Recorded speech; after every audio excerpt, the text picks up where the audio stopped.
और इस वक्त बड़ी खबर आ रही है, किरण कुमार रेड्डी बीजेपी में शामिल। आंध्र प्रदेश के पूर्व सीएम किरण कुमार रेड्डी बीजेपी में शामिल हो गए हैं। 2010 से 2014 तक आंध्र प्रदेश के सीएम रहे हैं रेड्डी, जो कि भारतीय जनता पार्टी में शामिल हो गए हैं। 11 मार्च को रेड्डी ने दिया था कांग्रेस से इस्तीफा, अब भाजपा का दामन उन्होंने थाम लिया है।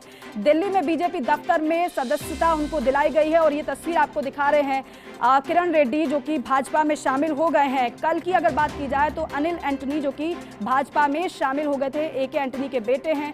एक और ज्वाइनिंग भारतीय जनता पार्टी में किरण कुमार रेड्डी की इस बार ज्वाइनिंग हुई है। ये दूसरी ज्वाइनिंग हाल फिलहाल में किरण कुमार रेड्डी की, जो कि कांग्रेस से इस्तीफा जिन्होंने दिया था भारतीय जनता पार्टी में, वो शामिल हो गए हैं। आंध्र प्रदेश के पूर्व सीएम किरण कुमार रेड्डी बीजेपी में शामिल हुए हैं।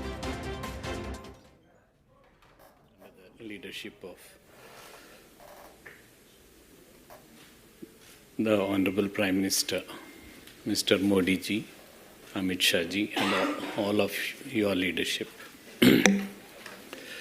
I'll just finish this thing in a few minutes. I'll just give a small background and then I'll go. My association with Congress parties started with nearly my families in 1952, nearly for 60 years plus. My father was MLA 4 times from 1962. I was MLA 4 times. And I never imagined that I'll have to leave the party. My father died very young. In fact, the opposition party were ready to leave the seat for me if I changed party. I said, no, I will continue in the Congress party. Unfortunately, what has happened is, state after state, due to bad decisions and wrong decisions of the Congress High Command, the party is getting damaged totally in all the states.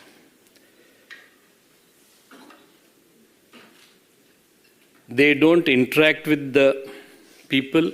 They don't take the opinions of the leaders. It is not a story in one state. It is a story throughout the country. There is an old saying which says, my king is very intelligent. He doesn't think on his own.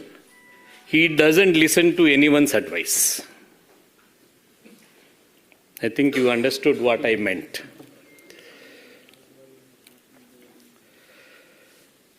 They want authority to control, but they don't want to work hard.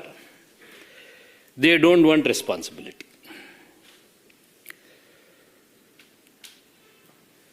See, if we want to stitch a dress, we'll have to go to a tailor, to good tailor to stitch a dress.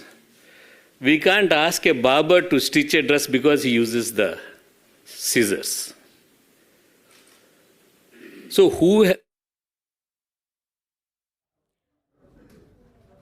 तो देखिए, किरण कुमार रेड्डी भाजपा में शामिल हो गए हैं। Delhi news editor Aditi नागर हमारे साथ जुड़ गए हैं। अदिति, ये ज्वाइनिंग को किस तरीके से देखा जाए? देखिए, वो बहुत कुछ ऐसा बोल गए जो नया जरूर नहीं था, लेकिन गहरा था कांग्रेस पार्टी के लिए, जो कांग्रेस पार्टी को समझना होगा। ये बात अलग है कि आज पूरी कांग्रेस पार्टी राहुल गांधी के अस्तित्व के लिए और राहुल गांधी की राजनीतिक लड़ाई लड़ रही है, लेकिन शिकायत फिर वही है जो असम के सीएम की थी। शिकायत वही है जो तमाम युवा नेता राहुल गांधी को छोड़ के गए कि पार्टी सीनियर नेता बात नहीं करते, समय नहीं देते। आपको बता दें कि ये एक बड़ा परसेप्शन के लिहाज से ये जो ज्वाइनिंग है बीजेपी में किरण रेड्डी की, ये बड़ा वार है, क्योंकि साउथ में जिस तरीके से भारतीय जनता पार्टी अपना सूर्य उदय करना चाहती है, 2024 की लड़ाई साउथ के सहारे लड़ना चाहती है, वहां पे किरण रेड्डी का परसेप्शन के लिहाज से भाजपा में आना एक बड़ी जीत होगी। और ये ब्लेम करते हुए कि कांग्रेस पार्टी में कोई सुनता नहीं है, कोई बात नहीं करता, काफी कुछ कह गए। आपको बता दें कि किरण कुमार रेड्डी ने 2014 में भी कांग्रेस छोड़कर अपनी पार्टी का गठन किया था जी, लेकिन कोई खास सफलता नहीं मिलने पर 2018 में वापस कांग्रेस में शामिल हुए जी। और अब आज वो भारतीय जनता पार्टी का, बीजेपी का दामन उन्होंने थाम लिया है। देखिए, किरण कुमार रेड्डी के इन्फ्लुएंस से आंध्रा में जहां पर बीजेपी अपनी जमीन खोज रही है, खासतौर पर 2024 के लिहाज से वो बेहद महत्वपूर्ण रहने वाला है।